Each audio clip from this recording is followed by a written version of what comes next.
दोस्तों ministry of defence का recruitment 2021 के लिए बड़ा यहाँ पे अपडेट आ चुका है। तो मिनिस्ट्री ऑफ डिफेंस का रिक्रूटमेंट है यहाँ पे 2021 का। मिनिस्ट्री ऑफ डिफेंस का आपका यानी कि मोड का रिक्रूटमेंट है यहाँ पे, भर्तियाँ हैं मोड की। तो मिनिस्ट्री ऑफ डिफेंस की यहाँ पे जो रिक्रूटमेंट हो रही है आपकी civilian technical instructor, stenographer grade 2, LDC draughtsman grade 3 और सिविलियन मोटर ड्राइवर के लिए और यानी ऑर्डिनरी ग्रेड के लिए, और MTS यानी चौकीदार और मैसेंजर और फटीग मैन की पोस्टों के लिए यहाँ पे आपकी वैकेंसीज निकाली गई है।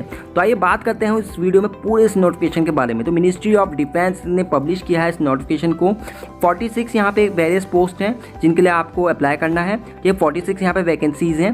तो यहाँ पे जो पोस्ट है मैं ऑलरेडी आपको बता चुका हूँ, civilian technical instructor, stenographer grade 2, LDC draughtsman and many more. ठीक है, वैकेंसीज 46 हैं दोस्तों। केवल एप्लीकेशन मोड ऑफलाइन रहेगा, केवल ऑफलाइन द्वारा आप लोग भर सकते हो। लेकिन नोटिफिकेशन जो है इसका रिलीज आज ही हुआ है, इसका रिलीज नोटिफिकेशन आज ही हुआ है 3 तारीख को। 24 जुलाई इसकी लास्ट डेट है। यहाँ पे आपका सिलेक्शन रिटन टेस्ट होगा, स्किल टेस्ट होगा, फिजिकल टेस्ट होगा। ऑफिशियल वेबसाइट में भी आप जाकर चेक कर सकते हो www.indianarmy.nic.in। और इंडियन आर्मी की जॉब पाना बहुत बड़ी बात है। ठीक है, इसका नोटिफिकेशन मिनिस्ट्री ऑफ डिफेंस का MOD का नोटिफिकेशन आप लोग PDF में इस वीडियो के डिस्क्रिप्शन से मिल जाएगा, वहाँ से डाउनलोड कर लेना।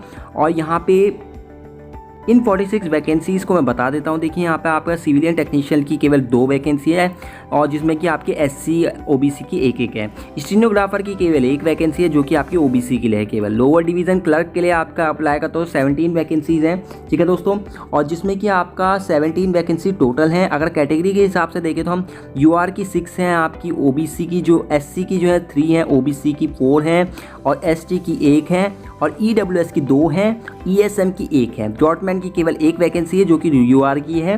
और सिविलियन मोटर ड्राइवर की आपकी UR की 6 है, यानी सामान्य जो कैटेगरी होते हैं उनकी 6 है और SC की 1 है, OBC की 3 है दोस्तों, और यहाँ पे EWS की 1 है और यहाँ पे ESM की 1 है। इसे MTS चौकीदार की केवल सामान्य वर्ग में रखी गई 1 वैकेंसी है।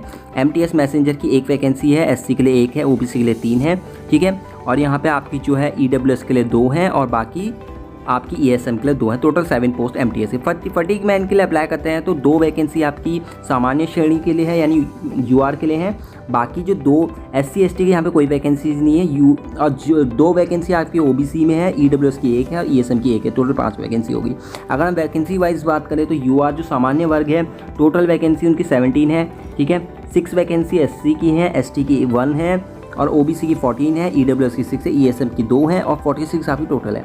अब एलिजिबिलिटी क्राइटेरिया क्या रखा गया दोस्तों, यहाँ पे केवल आपसे या तो आप 10th पास हो या फिर 12th पास हो, आप लोग आवेदन कर सकते हैं। ठीक है, जो मिनिमम क्वालिफिकेशन यहाँ पे मांगी गई है कम से कम 10वीं मांगी गई है। ठीक है, एज लिमिट यहाँ पे जो है आपका जो जनरल कैटेगरीज हैं उनके लिए 18 से लेकर 25 साल तक रखी गई है। SC ST EWS के लिए 18 से लेकर 27 साल तक। यहाँ पे आपको आवेदन करने के लिए आप लोग सीधे एप्लीकेशन फॉर्म आप लोग डाउनलोड कर सकते हैं। मैंने दे रखा है, एप्लीकेशन फॉर्म डाउनलोड कर लेना। ठीक है, इस एप्लीकेशन फॉर्म को डाउनलोड करने के बाद एक बात का आपको ध्यान रखना है कि आपको जो भी है अपनी सारी डिटेल सही इसमें भरनी है, आपने कंप्लीट करना है एप्लीकेशन फॉर्म को। ठीक है, यहाँ पे आपको एक एनवेलप आपको लिखना पड़ेगा, सेल्फ एड्रेस एनवेलप आपको लेना पड़ेगा। सबसे पहले आपको एक एनवेलप लेना पड़ेगा जिसके ऊपर आप ये वाला एड्रेस लिख दोगे। क्या एड्रेस लिखोगे? The commandant headquarter 2 signal training centre, Panaji Goa 403001। ठीक है, इस वाले एनवेलप के अंदर ही आपको ये वाला एड्रेस लिखना है। एक बड़ा सा एनवेलप लेना है, उसमें ये वाला एड्रेस लिखना है और उस एनवेलप के अंदर आपको एक एप्लीकेशन फॉर्म डालना है, अभी मैं आपको दिखाऊंगा। और साथ में उसमें आपको एक लिफाफा यानी एनवेलप और डालना है। उस एनवेलप में अपने घर का पता लिखना है ताकि उसमें जो भी डॉक्यूमेंट होंगे वो ये जो आपके मिनिस्ट्री ऑफ डिफेंस वाले वो उसमें भेज सके। तो उसमें ये वाला जो बड़ा एनवेलप होगा उसके अंदर आपको एक एनवेलप रखना है जिसमें कि आपका खुद का एड्रेस होगा। ठीक है, आशा करता हूँ आपको बात समझ में आ गई होगी। तो यहाँ पे ये पूरा तरीका है। देखिए, ये इसका ऑफिशियल नोटिफिकेशन है। आप सबसे लास्ट में आओगे ना तब इसका आपको एप्लीकेशन फॉर्म मिल जाएगा यहाँ पे, अगर इसके लास्ट में सबसे आओगे।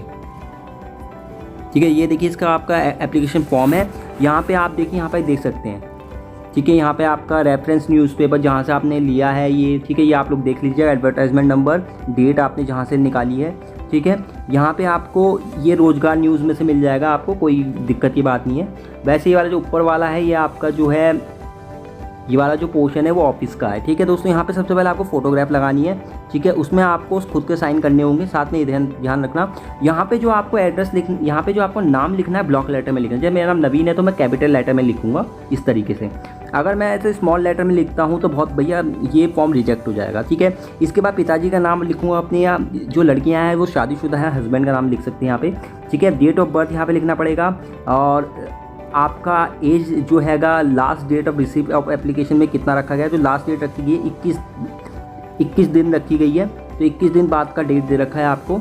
तो आज लगा दीजिए आप 3 तारीख है, यानी कि आपका 24 तारीख में कितनी आपकी डेट हो जाती है वो आप चेक कर लीजिएगा, कैलकुलेट कर लीजिएगा, वो आप लिख लीजिएगा। अपनी कैटेगरी लिखना, नेशनैलिटी, रिलीजन, और अपना जो भी एड्रेस है, और मोबाइल नंबर, आधार नंबर, ईमेल आईडी। ठीक है, इसके बाद आपने क्या कर रखा है, जो एजुकेशन है वो यहाँ पे सब लिखना पड़ेगा।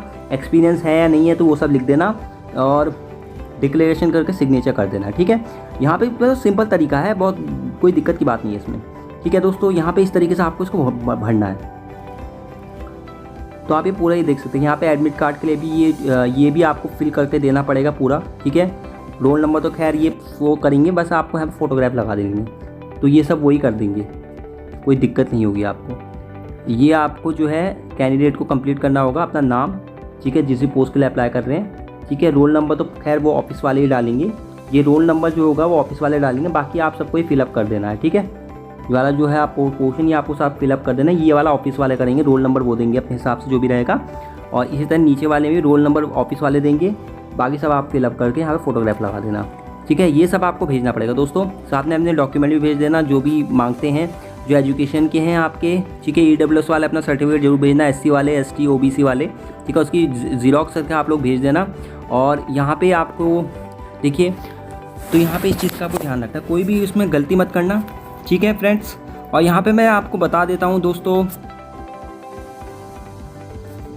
देखिए यहाँ पे एग्जाम की प्रिपरेशन आप लोग कैसे कर सकते हैं। देखिए, आप मिनिस्ट्री ऑफ डिफेंस का जो सिलेबस है आपका जनरल इंटेलिजेंस रीजनिंग से पूछा जाएगा दोस्तों। ठीक है, RS अग्रवाल ले लेना रीजनिंग की, उससे आपको पूछा जाएंगे डिसीजन मेकिंग, जजमेंट, डिस्क्रिमिनेशन, वही क्वेश्चन पूछे जाते हैं। जनरल अवेयरनेस दोस्तों, आपको जनरल अवेयरनेस पूछी जाएगी, जैसे एनवायरमेंट अराउंड, जिसमें कि आपका इतिहास, भूगोल यानी हिस्ट्री, ज्योग्राफी, इकोनॉमिक्स और पॉलिटी, साथ में आपके करंट अफेयर्स भी काफ़ी पूछे जाते हैं। तो ये सब चीज़ें ध्यान रखिए, स्पोर्ट्स, और यहाँ पे इंग्लिश लैंग्वेज से भी पूछे जाएंगे question, grammar, vocabulary, synonyms, antonyms. तो यहाँ पे न्यूमेरिकल एप्टीट्यूड से काफ़ी क्वेश्चन पूछे जाते हैं। तो यहाँ पे जो आपकी वही है बेसिक वाले जो हैं आपके सारे टॉपिक कवर होंगे, number system, decimal, fundamental arithmetic operation, जो सभी आपके जो कॉम्पिटिटिव एग्जाम होते हैं उसमें आते हैं। जो percentage, ratio, proportion, average, profit loss, discount, ये सब कैलकुलेट होगा। ठीक है दोस्तों, तो यहाँ पे हर एक पोस्ट के लिए अलग अलग एग्ज़ाम रखे गए हैं। आपका जैसे स्टीनोग्राफर ग्रेड 2 की बात करूँ तो यहाँ पे आपका जनरल इंटेलिजेंस रीजनिंग आपका 50 क्वेश्चन 50 मार्क्स के आएंगे, जनरल अवेयरनेस, और यहाँ पे आपका वो भी 50 क्वेश्चन 50 मार्क्स है। लैंग्वेज और कॉम्प्रीहेंसिव होगा 100 क्वेश्चन 100 मार्क्स के आएंगे। तो इस तरीके से सब फॉर्म रखा गया। फिर इसके बाद इसका डिस्क्रिप्टिव या शॉर्ट हैंडिंग टाइपिंग टेस्ट होगा। ठीक है, डिस्क्रिप्शन में आपके 100 मार्क्स का रहेगा, पेन और पेपर का यूज़ होगा। शॉर्ट हैंड टाइपिंग टेस्ट के लिए ये आपका स्टीनोग्राफर के लिए होगा।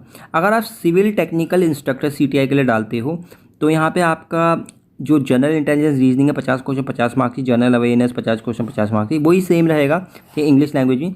यहाँ पे आपका डिस्क्रिप्शन टेस्ट होगा टायर 2 में। ठीक है दोस्तों, इस तरीके से फिर डिस्क्रिप्टिव टेस्ट होगा, फिर आपका टाइपिंग टेस्ट और प्रैक्टिकल टेस्ट होगा। यहाँ पे आप LDC के लिए अप्लाई करो, रिटर्न टेस्ट होगा। यहाँ पे थोड़ा LDC में काफ़ी बदलाव है, जो बच्चे से ईगरली वेटेड कर रहे हैं, क्योंकि LDC के ही मोस्टली बच्चे भरेंगे। तो पार्ट 1, पार्ट 2, पार्ट 3, पार्ट 4 के बारे में बात करें। जनरल इंटेलिजेंस बेसिकली SSC वाला ही सेम, कि रीजनिंग, इंग्लिश, मैथ्स और जनरल अवेयरनेस वही फंडा है। 25 क्वेश्चन 50 मार्क्स के, 25 क्वेश्चन 50 मार्क्स के, 25 क्वेश्चन 50 मार्क्स के, सेम वही प्रोसीजर है। ठीक है, डिस्क्रिप्टिव होगा, टाइपिंग टेस्ट होगा, सेम 10+2 वाले की तरह बिल्कुल सेम है आपका SSC की तरह। ठीक है, और यहाँ पे 30 वर्ड पर मिनट आपकी टाइपिंग होनी चाहिए। ठीक है, फाइनल मेरिट इसके बेसिस में निकालिए। इसे मोटर जो सिविलियन ड्राइवर के लिए है उनका भी आपका उनका डिस्क्रिप्टिव टेस्ट नहीं होगा दोस्तों, उनका केवल प्रैक्टिकल टेस्ट होगा। सेम वही प्रोसीजर रहेगा, सेम LDC की तरह ही। ठीक है, प्रैक्टिकल टेस्ट होगा उनका, ड्राइविंग करा के देखेंगे, स्किल टेस्ट देखेंगे। ठीक है, और मल्टीटास्किंग स्टाफ के लिए भी यही है आपका। ठीक है, MTS के पोस्ट के लिए। और यहाँ पे बस इतना ही है। और यहाँ पे जो और जानकारी दे रखी है नोटिफिकेशन में यही दे रखी है। तो आपने डॉक्यूमेंट आराम से इसमें बिल्कुल आप जो है इसे नोटिफिकेशन पूरा पढ़ लीजिएगा, कोई त्रुटि मत करना। क्योंकि ये बहुत ही सेंटर की जॉब है, इसमें किसी भी प्रकार का आपका और ऑफलाइन प्रोसेस है, तो किसी भी प्रकार की आप लोग गलती करते हो तो आपका फॉर्म रिजेक्ट हो सकता है दोस्तों। तो बहुत संभल के पढ़ना है, इसे पूरा पढ़ लेना, ठीक है। ये आप पूरी, मैं तो खुद कह रहा हूँ कि जो मैं बता रहा हूँ उस पर मतलब मैं पूरी जानकारी आपको बिल्कुल सही दी है, यहाँ कोई गलत जानकारी नहीं दी जाती मेरे चैनल पर। पर लेकिन फिर भी मैं आपसे यही कहूँगा कि एक बार इस नोटिफिकेशन को पूरा पढ़ लेना, ठीक है। जितना ही मैंने बताया है, हो सकता है मेरे से कुछ गलती हो गई हो या मैंने कुछ ज़्यादा ही बता दिया हो, तो एक बार आप लोग बिल्कुल प्लीज़ चेक कर लीजिएगा दोबारा भी, ठीक है। धन्यवाद हमारी वीडियो देखने के लिए। इसी तरीके की मोर वीडियोज़ पाने के लिए हमारे चैनल को सब्सक्राइब कर लेना, जुड़े रहना हमारी फैमिली के साथ। धन्यवाद।